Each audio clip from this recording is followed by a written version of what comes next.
नमस्कार, जय हिंद दोस्तों। स्वागत है आप सभी का आज की इस क्लास में। आज की क्लास में हम समझने वाले हैं हिंदी के मोस्ट ऑब्जेक्टिव क्वेश्चन। जैसा कि आप लोग जानते हैं कि 22 फरवरी को आपका बोर्ड एग्ज़ाम पहला पेपर हिंदी का होने वाला है। तो हिंदी के पूरे बुक के जितने भी इंपॉर्टेंट क्वेश्चन हैं, जितने भी इंपॉर्टेंट ऑब्जेक्टिव क्वेश्चन हैं, वो सारे के सारे आज एक ही वीडियो में हम कवर करने वाले हैं। वीडियो को बहुत ही ध्यान से लास्ट तक ज़रूर देखिएगा। वीडियो अच्छा लगे तो एक लाइक करके चैनल को सब्सक्राइब कीजिएगा। चलिए क्लास की शुरुआत करते हैं। पहला क्वेश्चन है कि तपोभूमि रचना किस विधा की है। तपोभूमि रचना किस विधा की है? कहानी, उपन्यास, नाटक या निबंध। तो याद रखिएगा कि तपोभूमि जो है ये एक उपन्यास हो जाएगा। याद रखिएगा तपोभूमि एक उपन्यास है। अगला है गोदान की विधा। बहुत बार पूछा जाने वाला प्रश्न है, गोदान की विधा क्या है? कहानी, उपन्यास, एकांकी या निबंध। तो याद रखिएगा ये एक उपन्यास है। ठीक, चलिए अगला क्वेश्चन है कि राग दरबारी की रचना विधा है, किस विधा पर है? तो नाटक, कहानी, निबंध, ये तीनों में से कोई भी नहीं है। अगला क्वेश्चन आपका चौथा है कि विष्णु प्रभाकर की रचना इसमें से कौन सी है? तो आप लोग अच्छी तरह से जानते हैं कि विष्णु प्रभाकर जो है ये आवारा मसीहा की रचना हो जाएगी। अगला क्वेश्चन आपका है कि जयशंकर प्रसाद की रचना कौन सी है? गोदान, कंकाल, गुनाहों का देवता, त्यागपत्र। जयशंकर प्रसाद की रचना याद रखिएगा कंकाल हो जाएगी। अगला क्वेश्चन आपका है कि गिरती दीवारें के रचनाकार हैं। गिरती दीवारें के रचनाकार रामविलास शर्मा, अज्ञेय, शिव प्रसाद सिंह, उपेंद्रनाथ अश्क। तो याद रखिएगा उपेंद्रनाथ अश्क हो जाएगा।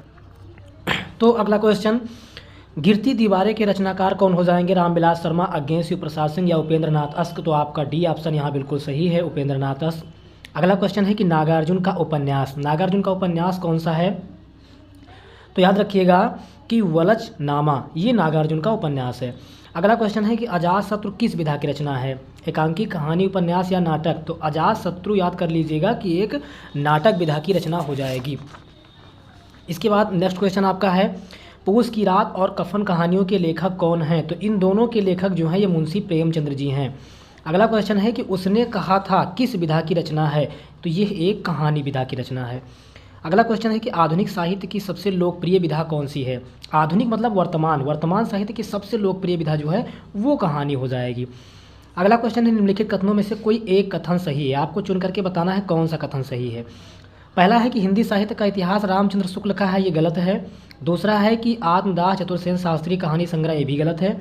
तीसरा है झूठा सच यशपाल द्वारा लिखित नाटक, ये भी गलत है। और चौथा है आकाशदीप जयशंकर प्रसाद की प्रमुख कहानी संग्रह, ये ऑप्शन यहाँ पर सही हो जाएगा, यानी घ ऑप्शन बिल्कुल सही है। अगला क्वेश्चन है अपना अपना भाग्य कहानी के लेखक कौन हैं? तो जैनेन्द्र कुमार हैं। अगला है मधुआ कहानी के रचनाकार, तो याद रखिएगा जयशंकर प्रसाद जी। अगला क्वेश्चन है कि मधुआ किस विधा की रचना है? यहाँ कहानी पूछा जाएगा तो आप कहेंगे जयशंकर प्रसाद, और विधा पूछा जाएगा तो याद रखिएगा ये एक कहानी विधा की रचना है। अगला क्वेश्चन निम्नलिखित कथनों में से कहानी के रूप में मानदंड किसको मिला है? तो भाई कहानी के रूप में इंदुमती को माना गया है, और हिंदी की सबसे प्रथम कहानी भी यही है, इंदुमती। ठीक है, इस बात को याद रखिएगा। अगला है कि पर्दा कहानी के रचनाकार कौन हैं? तो याद रखिएगा यशपाल हो जाएंगे। और अगला है कि रोलगा से गंगा कहानी के लेखक कौन हैं? तो राहुल सांकृत्यायन हो जाएगा, यानी ऑप्शन ग सही है। अगला क्वेश्चन है कि इंदुमती कहानी के लेखक, अगर आपसे पूछ लिया जाएगा कि सबसे पहले हिंदी की कहानी कौन है, तो आप कहेंगे इंदुमती। और इंदुमती के लेखक कौन है? तो किशोरी लाल गोस्वामी जी हो जाएंगे, ऑप्शन ग। अगला क्वेश्चन है हरखू पात्र किस कहानी से संबंधित है? तो हरखू जो है ये बलिदान नामक कहानी से संबंधित है। अगला है कि निम्नलिखित में से कौन सी कहानी भारतेंदु के पूर्व की है? माने भारतेंदु युग के भी पहले की कहानी कौन सी है?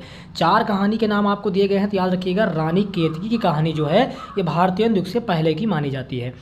अगला है कि रानी नागफनी कहानी के लेखक कौन हो जाएंगे? महादेवी वर्मा, हरिशंकर परसाई, जैनेन्द्र कुमार यहाँ पर हो जाएंगे। अगला है कौन सी कहानी अज्ञेय की नहीं है? इसमें 3 कहानी ऐसी है जो अज्ञेय की है, एक नहीं है। तो भाई विप घका ये है, शरणार्थी है, कोठरी की बात है, लेकिन वारिस जो है ये अज्ञेय की कहानी नहीं है। अगला है कि नमक का दरोगा के कहानीकार कौन हो जाएंगे? तो याद रखिएगा मुंशी प्रेमचंद्र जी जो हैं ये नमक का दरोगा कहानी के क्या हो जाएंगे? कहानीकार हो जाएंगे। अगला है कि ध्रुव स्वामिनी के रचनाकार कौन हैं? तो याद रखिएगा कि ध्रुव स्वामिनी, अजातशत्रु, ये सब के रचनाकार हो जाएंगे जयशंकर प्रसाद जी।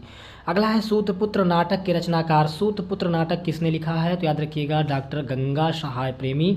और नेक्स्ट क्वेश्चन, हिंदी में नाटक रचना का प्रारंभ किस युग की देन है? माने हिंदी में जो नाटक है ये किस युग से प्रारंभ हुआ था? तो याद रखिएगा ये भारतेंदु युग से प्रारंभ हुआ था नाटक लिखना। अगला क्वेश्चन आपका है कि अंधेर नगरी किस विधा की रचना है? तो अंधेर नगरी किस विधा की रचना है ये आपको हमें बताना है। अगला है कि लहरों के राजहंस कृति का संबंध गद्य की किस विधा से है? तो ये कहाँ, एकांकी विधा से हो जाएगा, ठीक है। अगला है कि हिंदू विधवा नाटक के लेखक कौन हैं? विश्वंभर नाथ शर्मा कौशिक, यही ऑप्शन आपका यहाँ पर सही है। अगला है कि आधी रात के रचयिता कौन है? मोहन राकेश, जगदीश चंद्र माथुर, लक्ष्मी नारायण मिश्र। यहाँ पर ऑप्शन गा सही है आपका, आधी रात के जो रचयिता है वो कौन है? लक्ष्मी नारायण मिश्र। अगला क्वेश्चन, भूषण किस युग के कवि हैं? आदिकाल, भक्तिकाल, रीतिकाल। यहाँ रीतिकाल हो जाएगा, ऑप्शन खा सही। अगला है कि बिहारी किस युग के कवि हैं? आधुनिक काल, भक्तिकाल, आदिकाल या रीतिकाल। तो ये रीतिकाल के कवि हैं, ठीक है। बिहारी पूछा जाएगा तो रीतिकाल हो जाएंगे। भारतेंदु युग किस काल के अंतर्गत आता है? तो भारतेंदु युग भक्ति काल के अंतर्गत तो नहीं आता, रीतिकाल में भी नहीं आता। आधुनिक काल को ही भारतेंदु युग के नाम से भी जाना जाता है।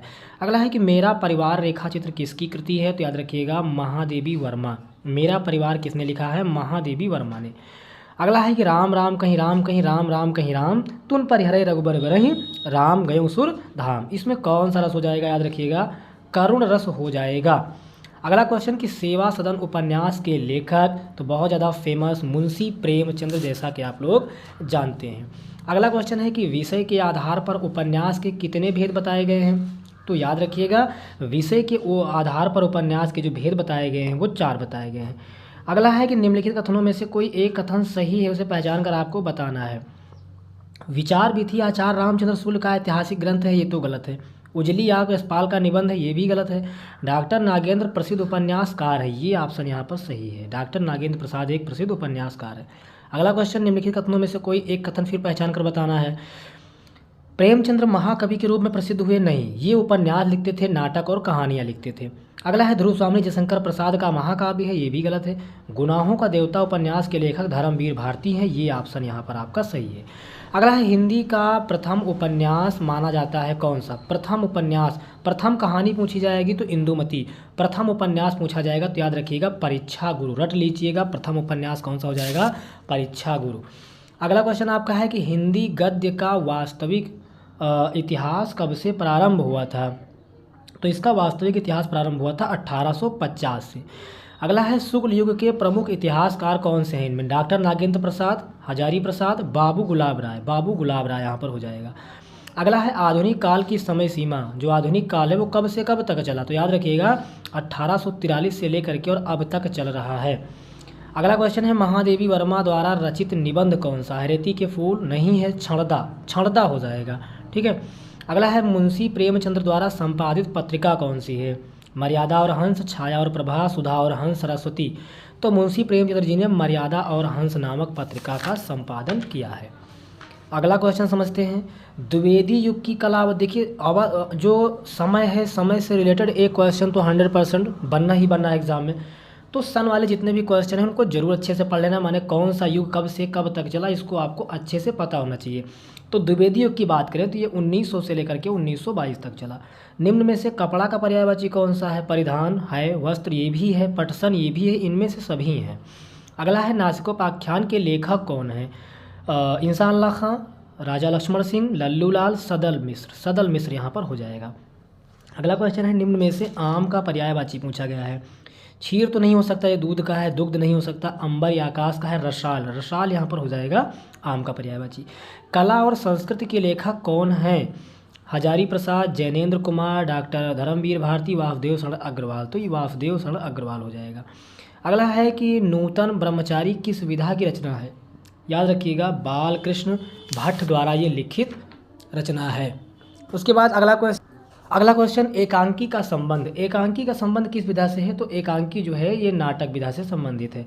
अगला है नदी प्यासी की एकांकी के रचयिता, तो धर्मवीर भारती हो जाएगा। और अगला क्वेश्चन है क्या भूलूं क्या याद करूं नीर का निर्माण फिर किस लेखक की रचना है? तो बहुत ज़्यादा फेमस हरिवंश राय बच्चन। क्या भूलूं क्या याद करूं और नीर का निर्माण फिर ये दोनों रचनाएं किसकी हैं? हरिवंश राय बच्चन की हो जाएंगी।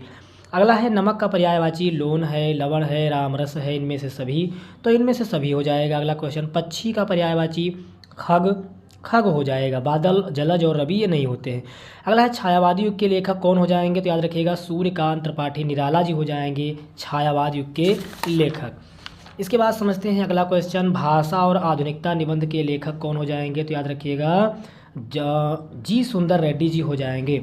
अगला है निंदा रस निबंध के रचनाकार कौन हो जाएंगे, तो हरिशंकर परिसाई हो जाएंगे। अगला क्वेश्चन, पृथ्वी पुत्र किस विधा की रचना है, तो याद रखिएगा पृथ्वी पुत्र पूछ लिया जाए तो ये निबंध विधा की रचना हो जाएगी। अगला है कल्पलता निबंध संग्रह है प्रोफेसर जी सुंदर रेड्डी का, वासुदेव शरण अग्रवाल का, मोहन राकेश, हजारी प्रसाद द्विवेदी, ऑप्शन घ यहाँ पर सही है।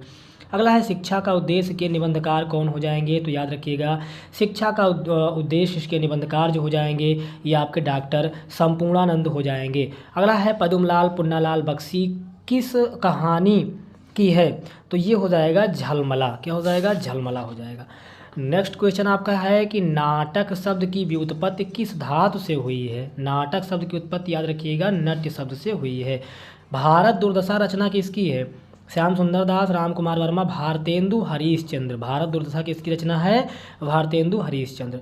विधवा विवाह के लेखक कौन हो जाएंगे, तो याद रखिएगा काशीनाथ खन्नी हो जाएंगे।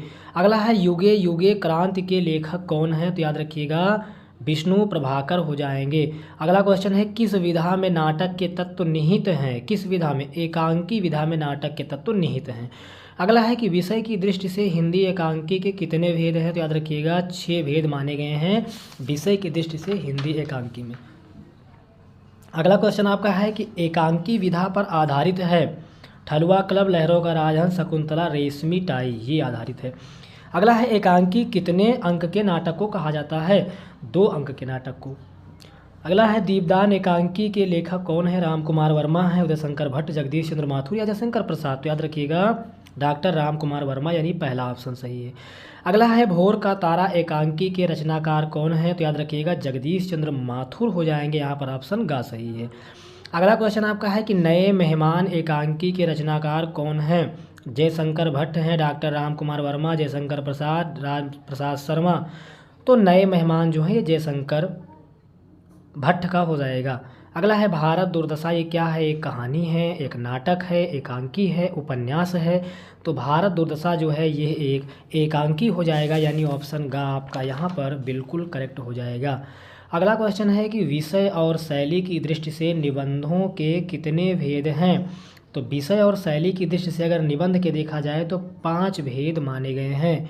अगला क्वेश्चन, राम वृक्ष बेनीपुरी किस निबंध के लेखक हैं, तो याद रखिएगा गेहूं और गुलाब हो जाएगा। अगला क्वेश्चन है बेईमानी की परत किस विधा की रचना है, नाटक है, क्या ये कहानी है, क्या ये उपन्यास है या फिर ये निबंध है, तो निबंध हो जाएगा, ऑप्शन यहाँ पर घा। अगला है निम्नलिखित कथनों में से कोई एक कथन सही है, पहचान कर आपको जल्दी से बता देना है कौन सा निबंध सही होने वाला है। तो याद रखिएगा आचार्य रामचंद्र शुक्ल जो हैं ये एक प्रसिद्ध निबंधकार हैं, यही ऑप्शन सही है, बाकी के 3 ऑप्शन गलत हैं। अगला है सन्नाटा के लेखक कौन हो जाएंगे, तो राम वृक्ष बेनीपुरी हो जाएंगे, यहाँ पर ऑप्शन आपका गा सही है।